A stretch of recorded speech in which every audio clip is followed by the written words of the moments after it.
He was her governor. You need us out of here.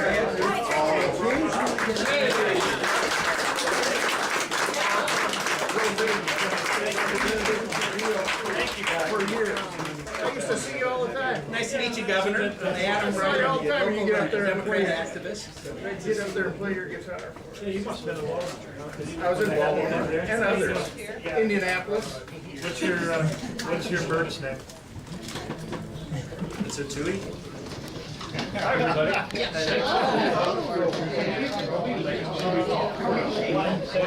Nice turnout. Want to do that? So what do you want to do? Hi. This is good to see. How are you? Great to see you. Have I been keeping you guys waiting a long time? Sort of. So you can be on. I'd like you to meet my, I've met him several times. This one, my man Riley. Hi, man, Riley. Very good to meet you. So this is your little girl? Well, one of them. We've met before. Yes, yeah. Where at the convention? We met well there. And actually, I guess you met him at the convention too. So yeah, ANC, but then also Debbie last week. That's right. That's right. Yeah. Yeah, you did a Thank good you for job. coming out. Well, it's nearby, so. Anyway, I'll let you meet people you haven't always met. I'll tell you. You can do the you want to just I lose track of time, so I'm sorry if I kept you waiting. Why don't we do? How about we do the talk and the question and answer, and then people can stay. They stay, and we can talk one-on-one. Okay? And if people have to go, then we can go. I just jumped your event. Hey, folks, thank you so much for coming out. My name is Nate Willems. Thank you for coming out to Mount Vernon.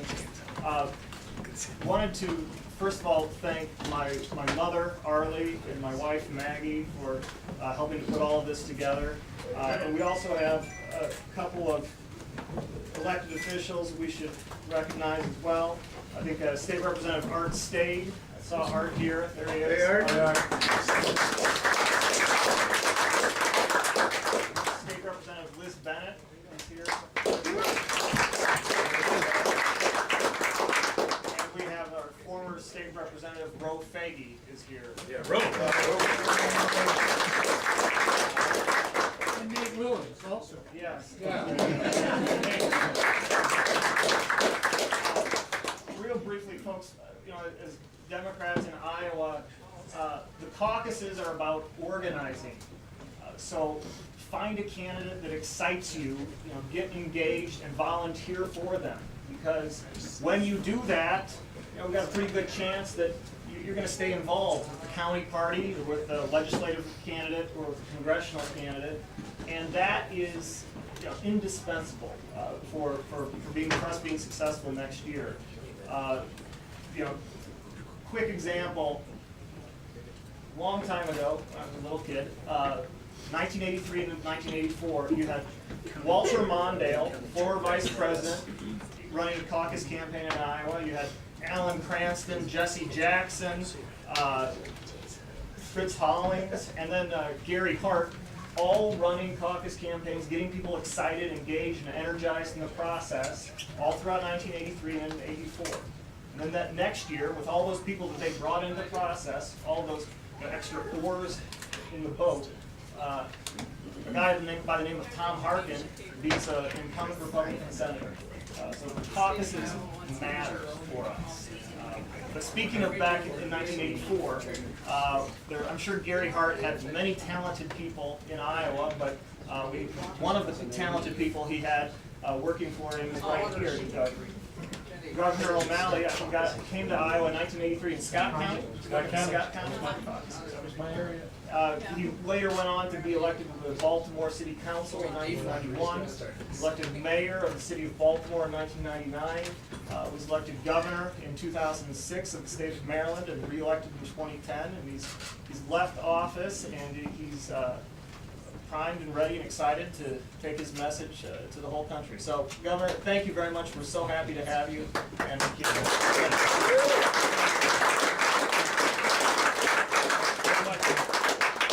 Hey, Nate, thank you. Let's give it up for Nate and Maggie for opening the door.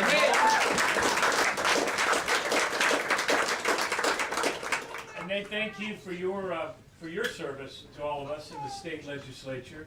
And I also understand that I see in your resume you went to Georgetown. That's right. Yeah, my oldest daughter went to Georgetown, which means I owe Georgetown a tremendous amount.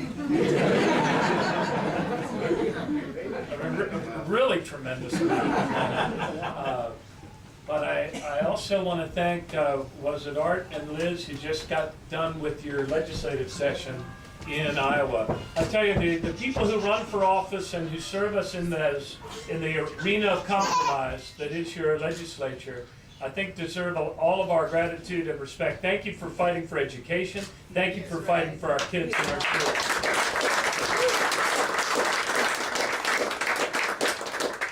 And welcome home. So, are you guys in, remind me, you're not in the whole year, are you? Or are you in your citizen? So you're done now, and you're back to, you've been elevated, as I tell people. I was elevated to the rank of citizen myself. So let me share a little bit with you about myself, and let me share with you why I'm running for President of the United States and why I need your help. I was raised in a family, I was one of 6 kids. And my parents, Tom and Barbara O'Malley, raised us to love our country, to love our family, and to love God. And they also raised us to believe that every generation of Americans has a responsibility and the ability to become great. Now, they were born to the Great Depression, and then went on to be a part of that generation Tom Brokaw called the Greatest Generation. My dad flew 33 missions over Japan in a B-24 Liberator, and was able to go to college only because of a far-seeing and compassionate and generous country that saw that the more that he and those other veterans were able to learn, the more they'd earn and the stronger they could make our country. My mom got her pilot's license at the age of 17 in Fort Wayne, Indiana, and flew in the Civil Air Patrol. So I was raised by aviators, I guess. Never thought of it quite that way before. But my parents never would take on themselves that title of the Greatest Generation. They believed every generation had that responsibility. And so too do we. I have been able to serve now 15 years in elected executive office. I am the only candidate for the Democratic nomination so far who has had 15 years of elected executive service, getting things done. Debates are important. We couldn't function without a legislature, but most of my experience has been in getting things done. Stepping up in the city of Baltimore, one of the greatest cities in America and one of the most challenged, when we had become the most violent and addicted and abandoned city in America, and we needed to do better, and so we did. And that is work that continues and that we must all tend to. But we went on to achieve the biggest reduction in Part 1 crime of any major city in America. Our school system, where not one grade was majority proficient in reading or math, by the time I was done being mayor, I think grades 1 through 6 were majority proficient in reading, 1 through 5 majority proficient in math. Our city's population loss leveled off, and now we're growing again and still have a lot more work to do. And during that service as mayor, we brought forward, I was talking to somebody that I met in the DLC before when he came to Baltimore. We didn't do this to be clever, but we earned the Innovations in Government Award from the Kennedy School. And our big innovation in government was, guess what? We started measuring outputs instead of just measuring inputs. We started using modern technology like GIS and the internet, not only to declare goals, but to set timely benchmarks, to bring people together in collaborative conversations for a better understanding of the better choices we needed to make to achieve better results and make our government actually work again. When I brought that same system to the state of Maryland and led my state through the recession that every state had to go through. Some states tried to cut their way to prosperity, but in Maryland we instead chose to practice the politics of inclusion and the economics of inclusion. What does that mean? That means that instead of following the old trickle-down economic theories of the past, concentrate wealth at the top, remove regulation everywhere you can, and keep wages low, as if that somehow makes us more competitive. We said, hell no. We're going to do it the American way. And so we were the first state in the nation to pass a living wage. We raised the minimum wage. We extended collective bargaining and made it easier for people to join unions and bargain for better wages rather than harder. We passed marriage equality. We passed the DREAM Act. We made it easier for people to vote and not harder for people to vote. And we brought our state through the recession with a better rate of job creation than our neighbors north or south, because we did it by affirming that we're all in this together in each other.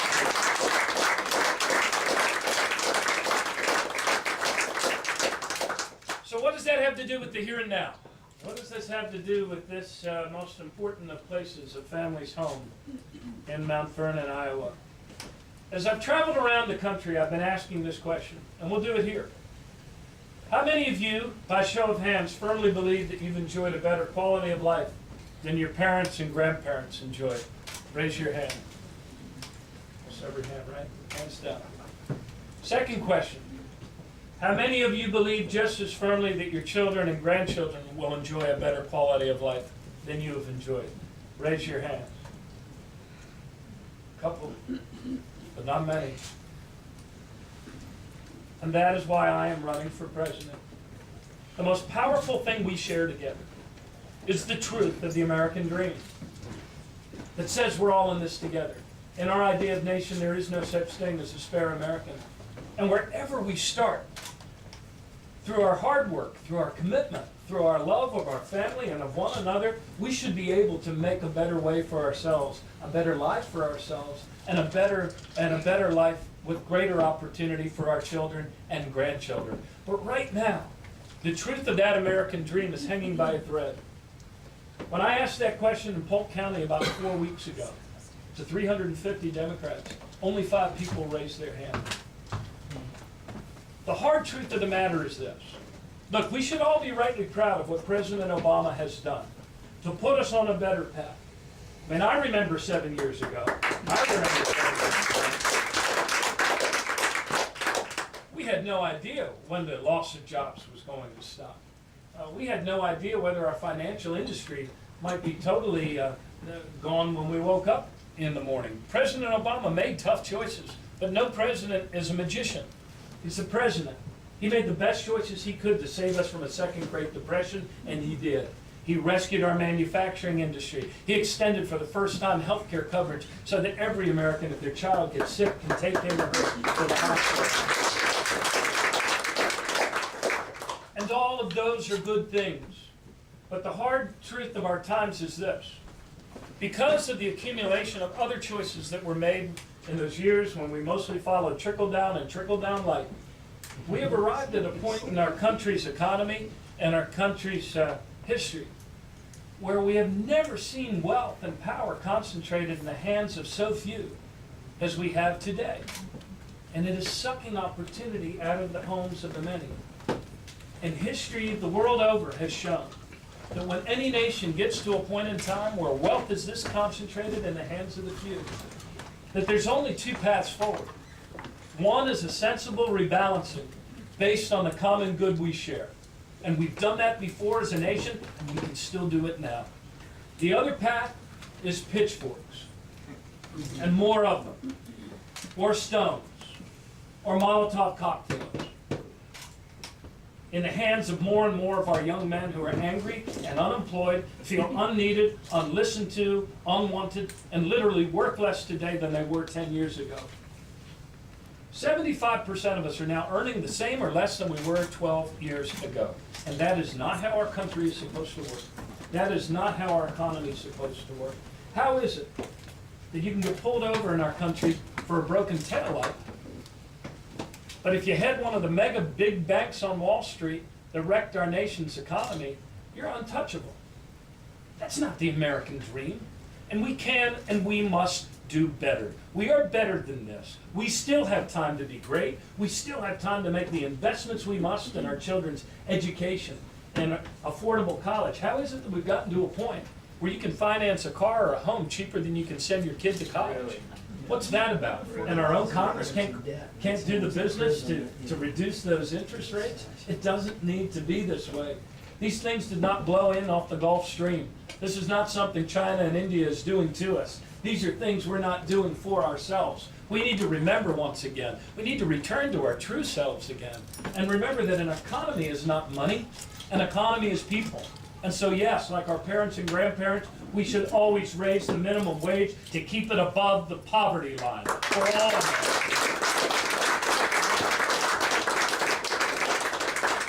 We should pay overtime pay for overtime work. We should make it easier for people to bargain collectively and join unions instead of shrugging our shoulders as state after state outlaws union organizing. And also to help wages, help our common good, make our economy grow, we need to get 11 million of our neighbors out of the shadow and underground economy and into the full light of American society by passing immigration reform now.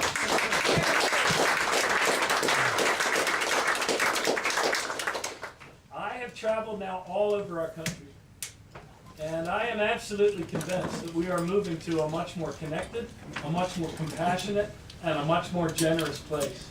And the reason I believe that is because I talk a lot on college campuses and I talk to where our country's going. And when you talk to younger people, you will not find many in their ranks who deny that climate change is real. You won't find Americans, think about it, you're unfamiliar, right? You won't find people under 40 who want to discriminate against gay couples. You won't find people under 40 that want to bash immigrants and blame them for the things that we have yet to recover the consensus to do for ourselves. We are on the threshold of a new era of American progress.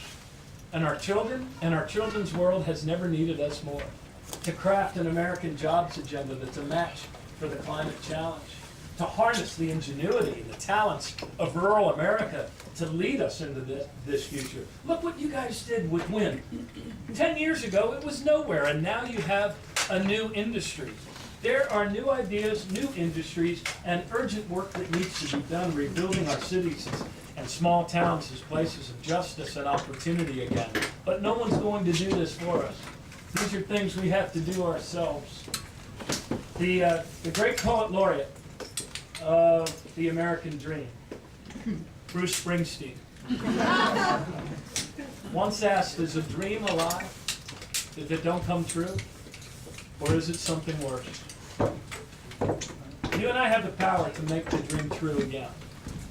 You and I have the power through the choices we make, through the government that is ours. Doesn't belong to big money, doesn't belong to big banks. It belongs to us. You, capital, period, S, period. It belongs to us. This election is about whether we still have the capacity to care enough about one another, to become great Americans again, to make the better choices, so that in our golden years we can look our children and grandchildren in the eyes and say to ourselves and to them, in our time we made our country stronger so our country could give more to you. That's the challenge of these days ahead of us, and that's what I need your help for. I need your help. I thank you for coming out, and I look forward to talking with you. Thanks a lot.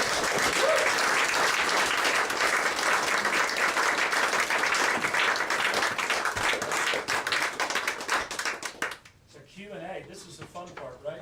And by the way, if you have any answers, we're on a search for answers. Yes, sir. Can I get one of those volunteer cards for somebody? Yes, sir.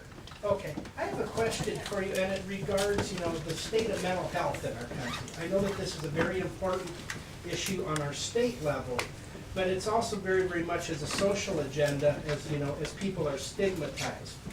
What type of things do you plan on doing to help with, the mental health crisis that is going on in our country right now? Well, we need to work for mental health parity.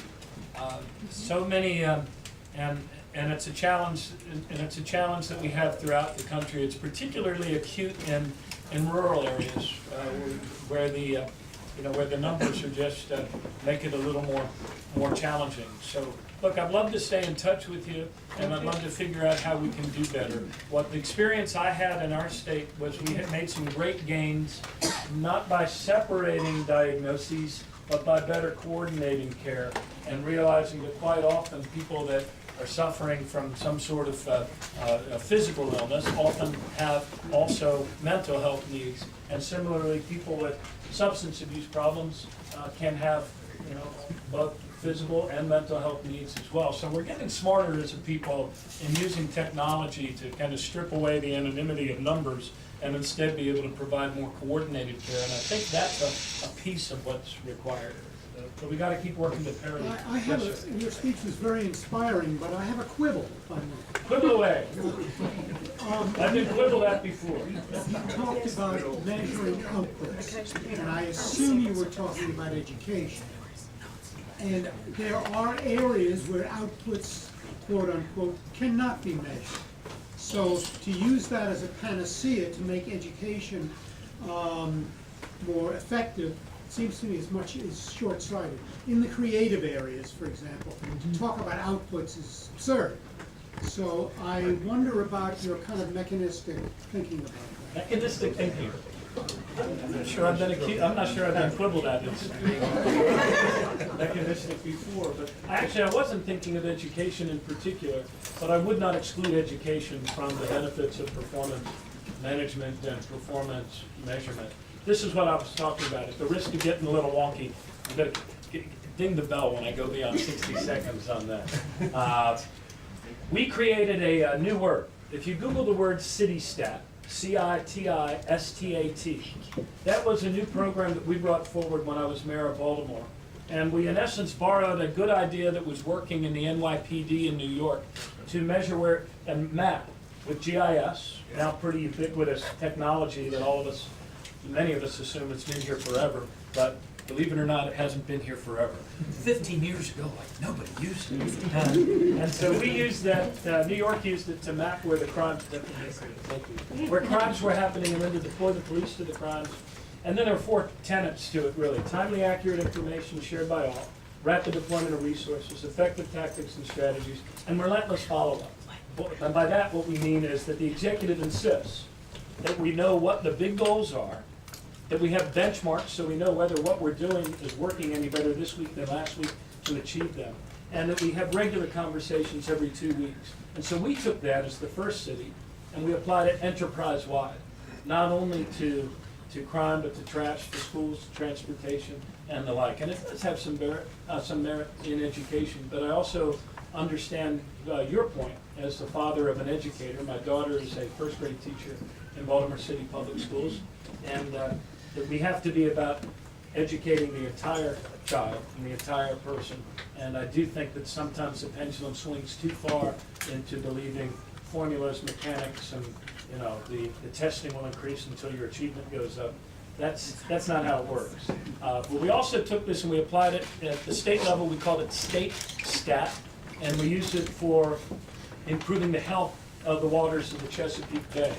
So in an environmental sense, this new way of governing is not about putting the cops on the dots, but about identifying where the phosphorus, the nitrogen, and the sedimentary runoff comes from, agriculture, stormwater, sewage treatment, or septic, and then deploying human actions to human problems, measuring the better results and reducing those things so that Mother Nature's restorative powers can kick in. So that's what I meant. So in your insomnia tonight, Google City Stat or State Stat, Fed Stat coming to a White House near you.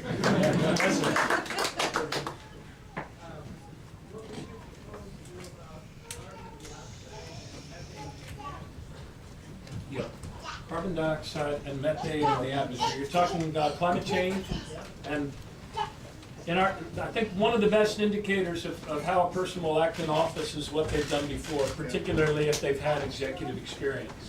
And in our state, we passed a climate change bill that set a 25% reduction level by 2025. We also had a plan that went with that.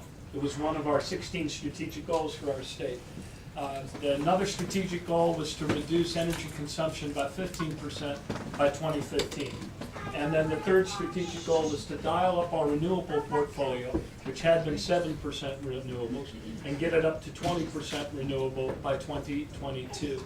I believe that President Obama and some of these conversations with a more collaborative, forward-looking foreign policy has set the table for us to be able to do what needs to be done to decarbonize and draw down the carbon in our atmosphere.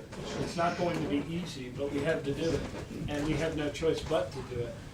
And I think, as a practicing politician, and I don't mind saying that I actually like politicians, I think some of them are decent people, and I respect what they do.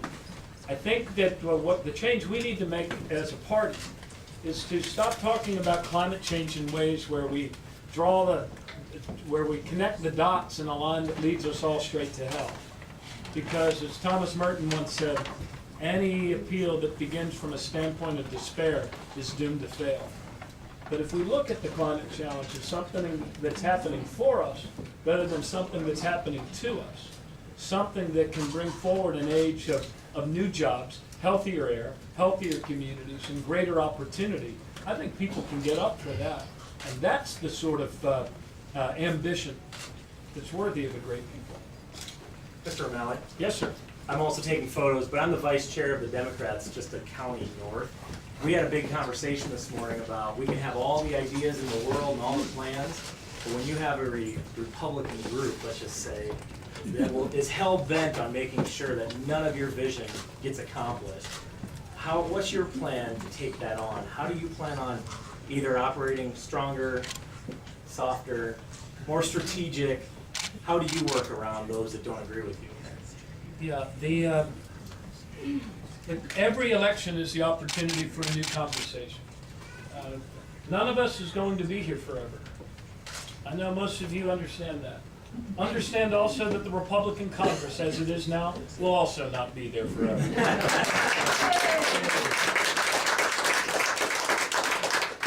So people change, parties change, countries change, and every election is an opportunity for a better conversation, for a deeper understanding. I don't know a way to go around the gridlock and the polarization and the division and the fear and the anger that oftentimes seems to characterize our primary representative institution today. But perhaps the best way to go around it is to actually go through it, and to go through this election, and to build a new consensus, and to speak to where our country's going rather than where our country's been.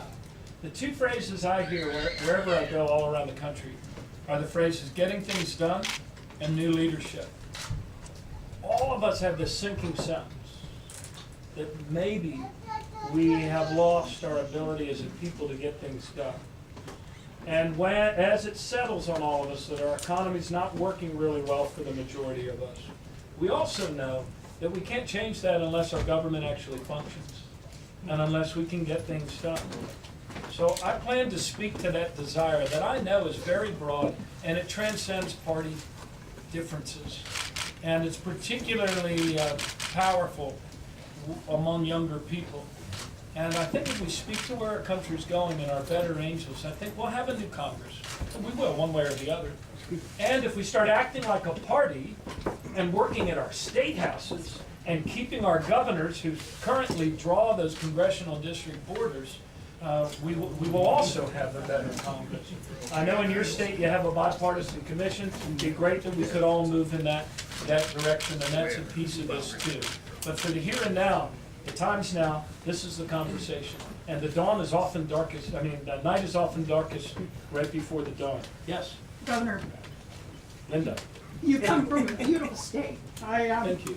I worked in your state. In 1988, in a presidential election, I worked in your state. It's a vastly diverse state, and we've seen some of the tensions recently.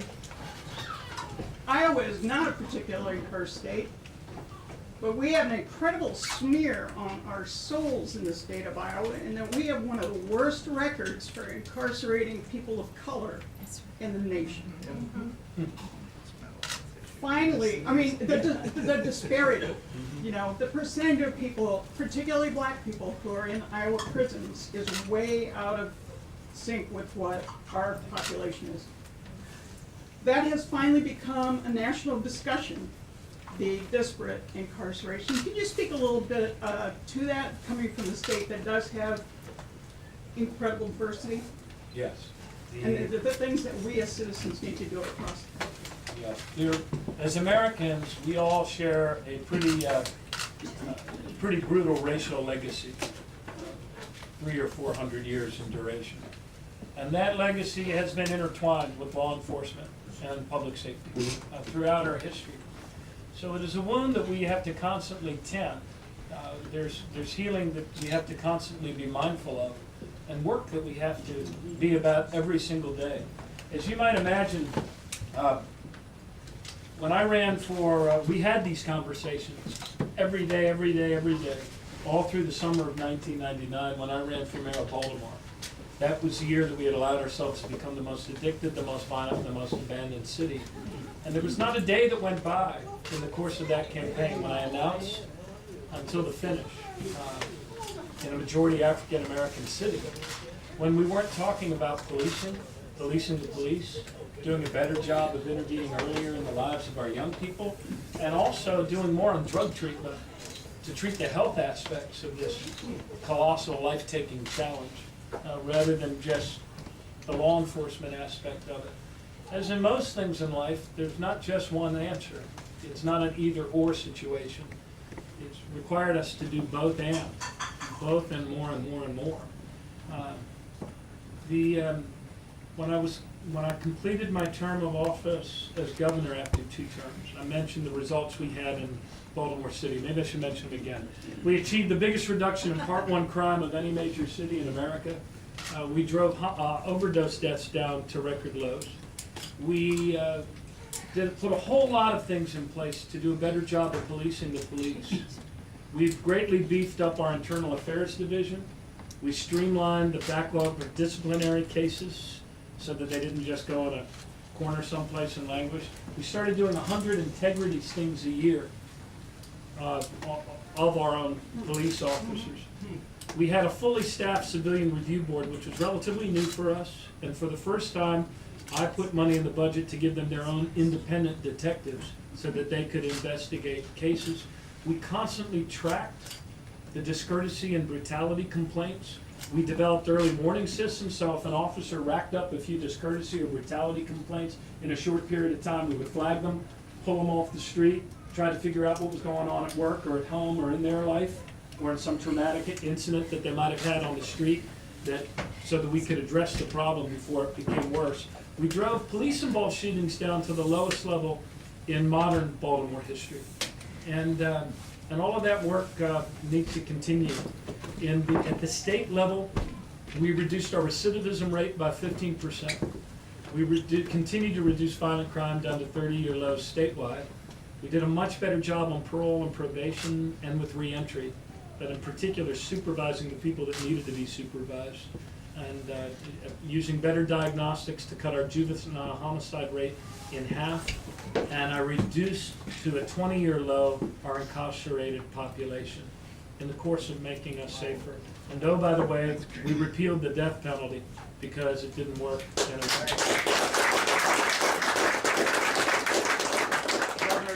So those are the things we did, and we also don't have any we don't have private prisons. Any private prisons are big. So why don't we do lightning round? Okay. If you do lightning round, if you do 30-second questions, I'll do 30-second answers, and we'll do lightning round. Okay. Yeah. Lightning round. Teacher here in town, district, states can spend 2 to 3 times what their neighbors can, for people, and that's gonna continue without a strategy. So as president, what's one strategy you would do to equalize that education that's so important to keep those young people moving forward? I think every state has to wrestle with this. I mean, we had to wrestle with it. We invested a lot more to address the equity issue, but at the same time, I would like to see our federal government and our economy get to a better point so that we can, our federal government can do more on pre-K, can do more on Title I and the special ed and picking up some of those costs, which are also disproportionate across 4 areas. Yes, sir. Hi, John Nate, you saw the sort of overall effect of youth in politics and creating this great coalition. You have some great candidates like Sam and Greg here running for State House. How do you plan to motivate the youth base and sort of bring together that great coalition that won in 2008, 2012? Yeah, thank you. I think, look, as the only candidate in this race with 15 years of elected executive experience, you will see in the arc of that service, a fearless advancing of progressive goals and progressive values. And I don't apologize for them. And I believe that that perspective that I bring, which is of a different generation than some of the very honorable and good people who are seeking my party's nomination this year, is a perspective that will speak to where our country's going. I mean, if you talk to younger Americans in their world, nothing is foreign. They are very much connected to the fact and the truth that they are Americans, and they're also children of this one planet. And so I plan to speak fearlessly about the progressive values and the progressive goals that are going to make our country better, the things we need in order to achieve them and get things done. I'm going to talk about a modern and better way to get things done, and I'm going to affirm in every setting I can the fact that we're all in this together and need each other. That was a little longer than 30 seconds. Yes, ma'am. Based on some recent research out of Harvard, they've talked a lot about the fact that we no longer live in a democracy, that we really are run under an oligarchy. And that money that is coming in has compromised the process entirely. What would you as president do in order to not just propose or advocate for campaign finance reform, but simply getting a lot of the money, privatization of schools, of prisons, of these kinds of things? Where would you stand on those issues, and what might you do in order to get some of that money that you just Boy, in 30 seconds. sorry. I do believe that it's not too much for us to expect our president to protect us from concentrations of wealth, including the ones on Wall Street. There's 6,500 banks in the United States of America, and there's only a small handful that pose a threat to our national economy. And we need to be able to put the reforms in place, reinstate Glass-Steagall. If a bank's too big to fail without wrecking our national economy, then it's too damn big, and it needs to be broken up. And I'm also in favor of publicly financed elections, and I believe cities are leading the way on that. We should encourage that. I'm for overturning Citizens United. And let's do just one more. Yes, ma'am, in the back. Or two more, sorry. Many of the next of the state of our infrastructure as compared to campus and Europeans for the developing world. How would you come up with a solution that's suitable to our American cultural and Yeah, look, there's certain pillars of economic growth, and one of those pillars requires public investment. You can have all the clever ideas about public-private partnerships, and we did the largest one in Baltimore in 2009. Expand the Port of Baltimore. But look, there's no way to rebuild a $100 million bridge for $10 million, no matter how clever you are. So these are the things that we need to do. There are a number of states, including your own, that recently modernized your gas tax so that your bridges wouldn't fall apart and moms and dads wouldn't die on their way to work. So look, we need a modern infrastructure, and that's a big part of what it's going to take to make our economy grow and make our economy move. As state after state has shown, you can raise the gas tax and it doesn't kill your economy. And as city after city shows, you can raise the minimum wage and it actually helps grow your economy. And we'll establish that track record for progress again. Last one. Yes. You mentioned that there's going to be several people from this party in the race. Why, when caucus day comes, should we be in your camp? Thank you. Great last question. I have a great deal of respect for Senator Sanders and a great deal of respect for Secretary Clinton. And the way this process is supposed to work is that if candidates feel they have the experience, the ability, the ideas to put themselves forward and offer themselves as a candidate, that's what's best for you, because then you have a choice. And so you have a choice now. And the reason why I believe that you should support me is this. I'm the only candidate in this race with 15 years of executive experience. And getting things done matters. It matters not only for the accomplishment of the task at hand, it matters for restoring the public trust necessary to build the deeper and larger consensus so that we can start acting like Americans again. I have always been drawn throughout my life to tough challenges. And we don't have a tougher challenge before us now than we do in rebuilding the truth of this American dream. It's not about the big banks. It's not about big money trying to buy our elections. It's about us. And I need your help. We have these volunteer cards here. I would love, if you're willing to help our campaign, we need you. Seth Cohen, Seth, raise your hand. Seth is our hotshot organizer here, on the ground, doing great things. And so if you want to talk to Seth afterwards, please do. If you're not sure yet and you just want to stay in touch, that's great. And I'd like to stay in touch too. And if you want to send a check in while we're staying in touch, that would help us as well. But I thank you so much for coming out. I need your help, and I really appreciate your time here tonight. Thank you.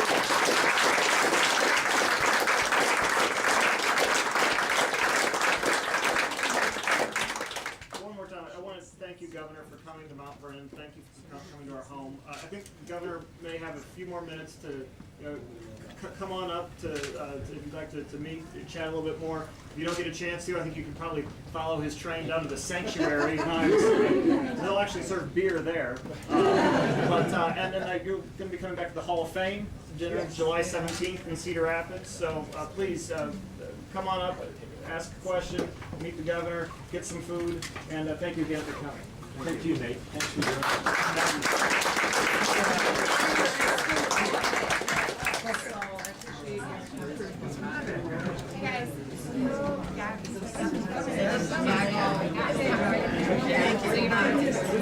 I'm not sure if it's a national